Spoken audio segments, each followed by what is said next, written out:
Seigneur Dieu, on te remercie pour cette matinée que tu nous donnes. Merci pour cette belle louange qu'on a pu faire.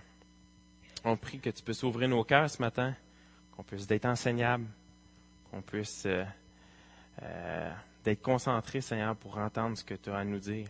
Qu'on puisse avoir l'humilité également de mettre en pratique ce que tu veux qu'on mette en pratique.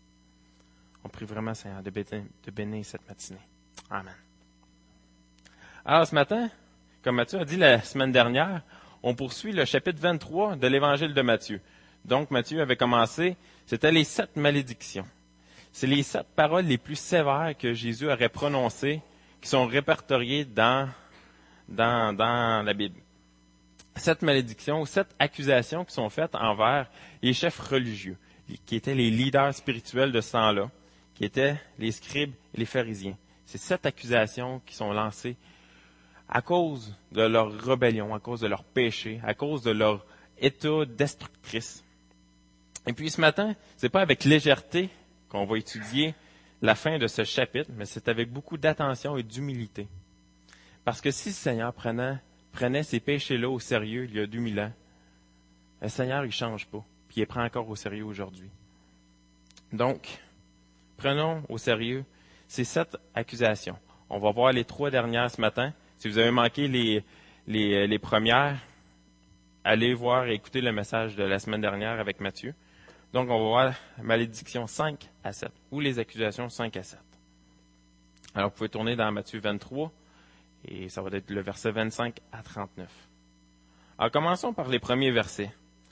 Malédiction numéro 5. Et j'ai mis comme titre, « L'habit ne fait pas le moine ». Vous allez comprendre pourquoi. Alors, lisons Matthieu 23, 25 à 26.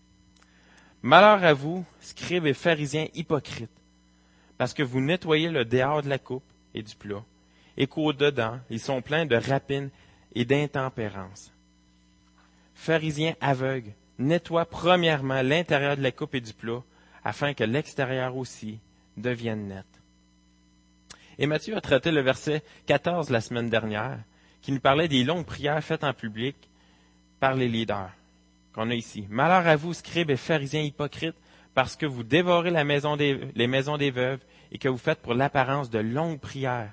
À cause de cela, vous serez jugés plus sévèrement. » Et le verset 24 que Matthieu a également traité, où ce que Jésus fait un jeu de mots dans la langue originale, en disant que les leaders spirituels se préoccupaient du plus petit insecte, de filtrer le plus petit insecte, qui était le moucheron, et puis qui ne se rendait pas compte, qui ne se préoccupait pas d'avaler un chameau, qui était considéré un des plus grands animaux de ce temps-là et de l'endroit également. Et donc, en regroupant ces passages-là, ça nous dit que les leaders juifs spirituels, les pharisiens, les scribes, mettaient toute l'importance sur le fait de bien paraître. Ils misaient exclusivement sur l'extérieur, ce qu'ils dégageaient. Le but de faire cela était de paraître sans défaut, sans péché, des hommes qui sont au-dessus des autres et qui avaient un lien très spécial avec Dieu, des hommes qui étaient plus spirituels que tout le monde. Et vous savez ce que la parole nous dit concernant l'apparence? 1 Samuel 16, la deuxième partie du verset 7 nous dit « L'Éternel ne considère pas ce que l'homme considère.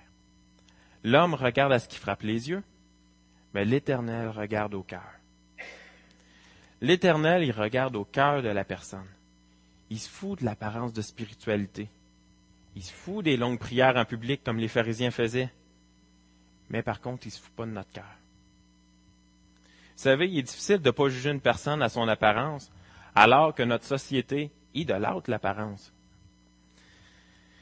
Essayez d'aller passer une entrevue avec des vêtements non agencés. Je ne sais pas s'il y en a qui ont Facebook. Quand on est allé notre voyage à New York, je n'ai pas osé mettre la photo, mais Matthieu, quand il n'y a pas Valérie avec lui, il a bien de la difficulté à s'habiller. Et puis, j'avais mis une photo où Matthieu avait une belle chemise brune à carreaux avec des pantalons noirs, rayés et blancs. Ça ne marchait pas pantoute. Bref, essayez d'aller passer une entrevue avec des vêtements non agencés, des trous dans les vêtements, avec les cheveux pas lavés, et je suis certain que les employeurs vont avoir pris leur décision avant même que vous ouvriez la bouche. parce qu'on regarde à l'apparence. Et puis, en revenant au premier verset ici, parce que vous nettoyez le dehors de la coupe et du plat, et qu'au-dedans, ils sont pleins de rapine et d'intempérance. Et puis, ça me rappelle, dans mon plus jeune temps, je travaillais au restaurant L'Oncle Ben, qui était à Shawinigan-Nord. Et dans mes débuts, je travaillais comme plongeur. Donc, je plongeais pas, je faisais la vaisselle. Et puis, je me rappelle qu'à quelques reprises, il y a des tasses qui étaient servies et qui revenaient dans la salle parce que étaient sales à l'intérieur. Et puis, c'est bizarre parce que l'extérieur était propre, mais les gens ne voulaient pas boire dedans parce qu'il était sale à l'intérieur. Les gens ne s'arrêtaient pas tant sur l'extérieur de la tasse, mais c'était plutôt sur l'intérieur, parce que c'est l'intérieur qui comptait vraiment. Et dans nos vies, on doit penser pareil comme eux. On doit revenir aux principes de base. On ne doit pas accorder l'importance sur l'extérieur de la personne, parce que c'est trompeur. On doit plutôt faire comme Dieu et regarder au cœur de la personne. Et vous savez, dans ma propre vie, encore une autre histoire, dans ma propre vie, je pense pas que je serais ici aujourd'hui si les gens qui m'entouraient n'avaient pas regardé à mon cœur. En apparence, j'étais quelqu'un de très gêné, très réservé, très introverti. Et puis, il y a des gens qui ont osé venir vers moi et m'utiliser, dans le bon sens du terme. Ils ont su voir à mon cœur transformé par le Seigneur, au lieu de regarder à mon apparence.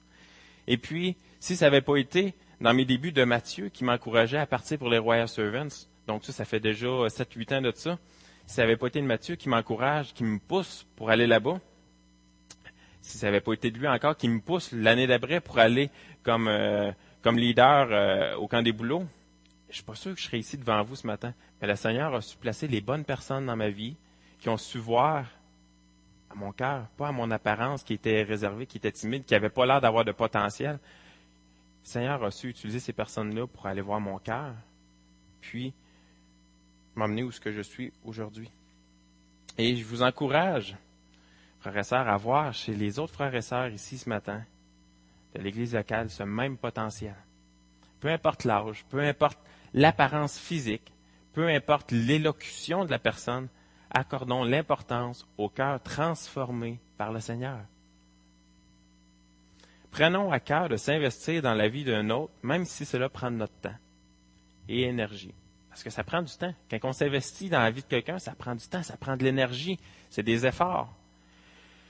J'ai eu cette chance qu'il y a des gens qui se sont investis dans ma vie, et puis je suis certain qu'il y en a d'autres ici dans la salle qui ont eu cette chance-là également. Et je termine cette accusation numéro 5, ou la malédiction numéro 5 avec les tasses souillées, en disant, l'apparence ne nous révèle pas nécessairement le cœur. Comme la tasse qui paraissait belle de l'extérieur, mais à l'intérieur était sale. Et 2, certains peuvent avoir une apparence qui n'attire pas les regards, mais ont un cœur transformé par le Seigneur. Accusation ou malédiction numéro 6, que j'ai donné comme titre « L'hypocrisie ». Alors, Matthieu 23, les versets 27 à 28.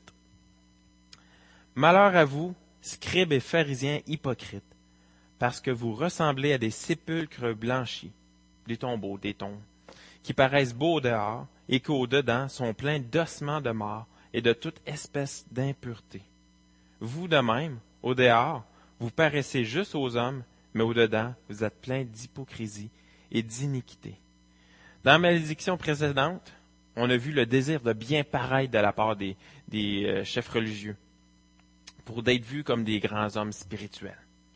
Et dans celle-ci, Jésus pousse plus loin encore. Il parle de façon claire et directe de l'hypocrisie des pharisiens et des scribes.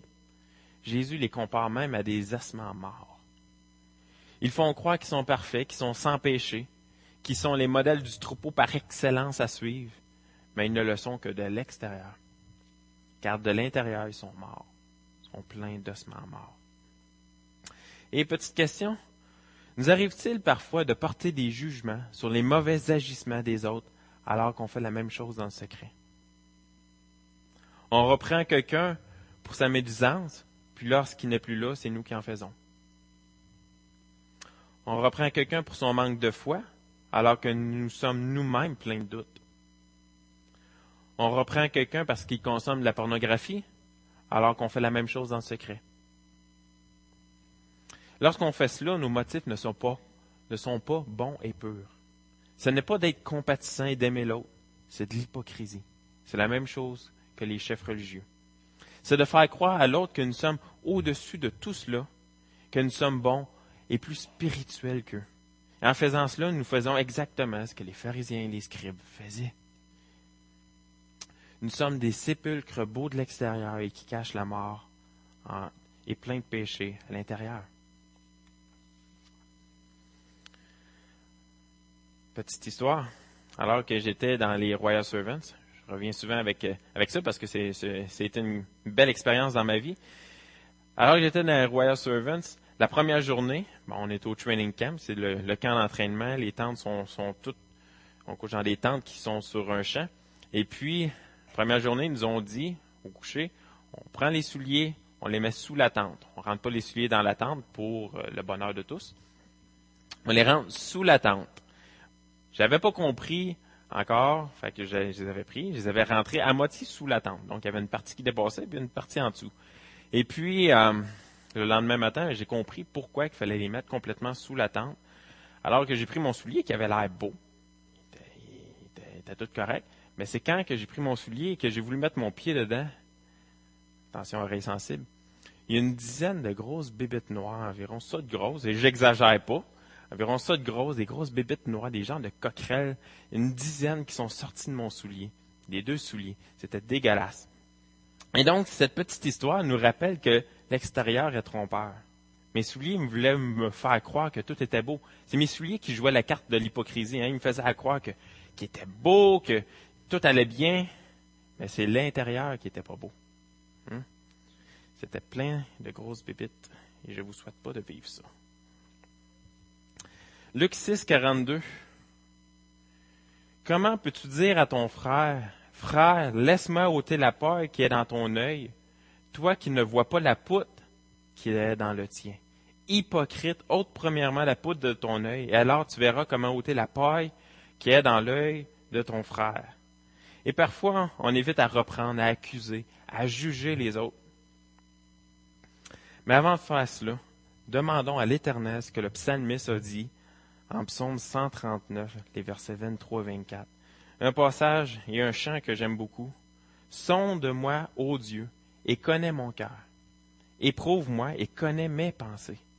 Regarde si je suis sur une mauvaise voie, et conduis-moi dans la voie de l'éternité. » Et après avoir demandé ça au Seigneur, peut-être qu'on va être plus compréhensible et moins porté à reprendre notre frère et notre sœur avec la pensée d'être meilleur qu'eux, d'être au-dessus d'eux. Malédiction ou accusation numéro 7, qui a comme titre « Tel père, tel fils ». Et le passage est un petit peu plus long ici. Je vais prendre une petite gorgée. Alors, les versets 29 à 36. « Malheur à vous, scribes et pharisiens hypocrites, parce que vous bâtissez les tombeaux des prophètes et ornez le sépulcre des justes, et que vous dites, si nous avions vécu du temps de nos pères, nous ne nous serions pas joints à eux pour répandre le sang des prophètes. Vous témoignez ainsi contre vous-même que vous êtes les fils de ceux qui ont tué les prophètes. Comblez donc la mesure de vos pères, serpents, race de vipères. Comment échapperez-vous au châtiment de la géhenne? C'est pourquoi, voici, je vous envoie des prophètes, des sages et des scribes.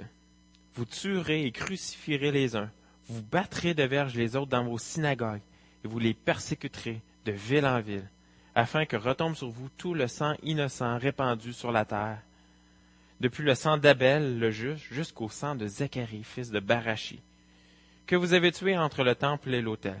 Je vous le dis en vérité, tout cela retombera sur cette génération. » Et donc Jésus prononce la dernière malédiction, la dernière accusation. Il les appelle encore une fois des hypocrites. Vous paraissez bien parce que vous bâtissez le tombeau des prophètes, décorez le sépulcre des justes. Vous paraissez bien parce que vous dites également que vous ne feriez pas comme vos pères. C'est ce qu'il disait. hypocrites que vous êtes, ou serpents, race de vipères. Et Jésus leur dit, vous tuerez et crucifierez les uns, vous battrez de verge les autres dans vos synagogues, et vous les persécuterez de ville en ville. Et ce que Jésus dit donc finalement, c'est qu'ils ont beau, encore une fois, bien paraître, faire de belles actions aux yeux des gens, dire qu'ils ne feront pas les mêmes erreurs que leur père, mais ils ne sont pas meilleurs qu'eux. Vous vous rappelez, ils ont décapité Jean le prophète dernièrement dans l'évangile de Matthieu. Ils vont battre, ils vont crucifier Jésus, faire les mêmes erreurs atroces que leur père. Et de là le titre, tel père, tel fils. Vous savez, un péché est un péché, peu importe sa nature, sa grosseur. Un péché, c'est une offense à Dieu. Il y a différentes conséquences au péché commis. Jésus lui-même a dit que Sodome et Gomorrhe seront jugés plus sévèrement. Mais un péché demeure un péché aux yeux de Dieu. Il est facile de faire comme les pharisiens et de regarder aux côtés de nous et se dire « Bah, je suis pas pécheur comme lui, moi. » Ou « Bah, j'ai pas fait un péché aussi grave ou aussi gros que lui. » Et j'aime un des gelets de Patrick qui dit « Ne juge pas ton frère juste parce qu'il commet un péché différent que le tien. » Ça fait réfléchir. On peut être tellement rapide sur la gâchette pour juger le péché des autres et se croire meilleur. Et je dis ça par expérience personnelle, je le fais moi-même. Ça me rappelle l'histoire de Jésus, la femme adultère, qu'on va lire dans Jean 8, et versets 3 à 11, ceux qui veulent tourner, sinon c'est à l'écran. Alors les scribes et les pharisiens amenèrent une femme surprise en adultère. Et la plaçant au milieu du peuple, ils dirent à Jésus, « Maître, cette femme a été surprise en flagrant délit d'adultère. Moïse, dans la loi, nous a ordonné de lapider de telles femmes. Toi donc, que dis-tu? » Il disait cela pour l'éprouver, afin de pouvoir l'accuser. Mais Jésus, s'étant baissé, écrivait avec le doigt sur la terre. Comme il continuait à l'interroger, il se releva et leur dit, « Que celui de vous qui est sans péché jette la première pierre contre elle. » Et s'étant de nouveau baissé, il écrivait sur la terre. Quand ils entendirent cela, accusés par leur conscience, ils se retirèrent un à un, depuis les plus âgés jusqu'au dernier. Et Jésus resta seul avec la femme qui était là, au milieu. Alors s'étant relevé, ne voyant plus que la femme, Jésus lui dit, « Femme, où sont ceux qui t'accusaient? Personne ne t'a-t-il condamné? » Elle répondit, « Non, Seigneur. » Et Jésus lui dit, « Je ne te condamne pas non plus. Va et ne pêche plus. » Et quelle belle histoire et exemple de l'évangile de la grâce. Une histoire de pardon et de grâce envers une femme pécheresse mais repentante. Rappelons-nous d'où nous venons. Rappelons-nous où nous étions quand le Seigneur est venu nous chercher. Rappelons-nous que le Seigneur est venu nous chercher tel qu'on était. Rappelons-nous que c'est par la grâce de Dieu seul que nous sommes appelés ses enfants. Ce n'est pas par nos propres efforts, par notre propre mérite. Rappelons-nous également que même si nous sommes des enfants de Dieu, nous avons encore à lutter avec notre corps de chair, ce corps pécheur. Si nous ne commettons pas tel ou tel péché, c'est uniquement par la grâce de Dieu qui nous retient. Rappelez-vous que Paul, le grand missionnaire, l'apôtre de Jésus-Christ qui vivait avec des luttes contre le péché, il nous le dit lui-même dans Romains 7, 18 à 23 qu'on va lire. « Ce qui est bon, je le sais, n'habite pas en moi, c'est-à-dire dans ma chair. J'ai la volonté, mais non le pouvoir de faire le bien. Car je ne fais pas le bien que je veux, et je fais le mal que je ne veux pas. » Et c'est un chrétien qui parle là, ici, c'est un enfant de Dieu. Et si je fais ce que je ne veux pas, ce n'est plus moi qui le fais, c'est le péché qui habite en moi. Je trouve donc en moi cette loi. Quand je veux faire le bien, le mal est attaché à moi. Car je prends plaisir à la loi de Dieu selon l'homme intérieur, mais je vois dans mes membres une autre loi qui lutte contre la loi de mon entendement et qui me rend captif de la loi du péché qui est dans mes membres.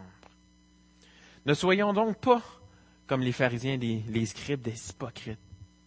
Ne nous croyons pas au-dessus des autres et meilleurs que les autres. Ne nous croyons pas infaillibles. Reconnaissons plutôt notre besoin d'un sauveur continuellement et aspirons à d'être de plus en plus semblables à notre Créateur. Et les derniers versets de Matthieu 23, les versets 37 à 39. Jérusalem, Jérusalem, qui tue les prophètes et qui lapide ceux qui te sont envoyés. Combien de fois ai-je voulu rassembler tes enfants, comme une poule rassemble ses poussins sous ses ailes, et vous ne l'avez pas voulu. Voici, votre maison vous sera laissée déserte, car je vous le dis, vous ne me verrez plus désormais, jusqu'à ce que vous disiez, béni soit celui qui vient au nom du Seigneur. Et nous terminons avec ces derniers versets au chapitre 23. Jésus qui se lamente une dernière fois sur Jérusalem, qui se sont rebellés jusqu'à l'envoyer sur une croix et qui ont persécuté et tué les disciples qui l'ont suivi. Jésus annonce également que le temple, qui était le symbole de la présence de Dieu, le symbole de leur relation avec Dieu, va être vide. Que la présence de Dieu ne sera plus présente dans le temple. Et donc, nous sommes déjà rendus à la conclusion. Ne regardons pas à l'apparence, mais regardons au cœur, comme fait l'Éternel. L'Éternel regarde à notre cœur. On ne doit pas regarder à l'apparence. 2. Soyons intentionnels envers nos frères et sœurs et osons s'investir dans leur vie. Osons voir le potentiel chez nos frères et sœurs, le potentiel d'un cœur transformé par le Seigneur. Ne nous arrêtons pas à l'apparence, que ce soit une apparence timide, que ce soit il est mal habillé, il est cheveux tout croche, il porte des boucles d'oreilles, peu importe.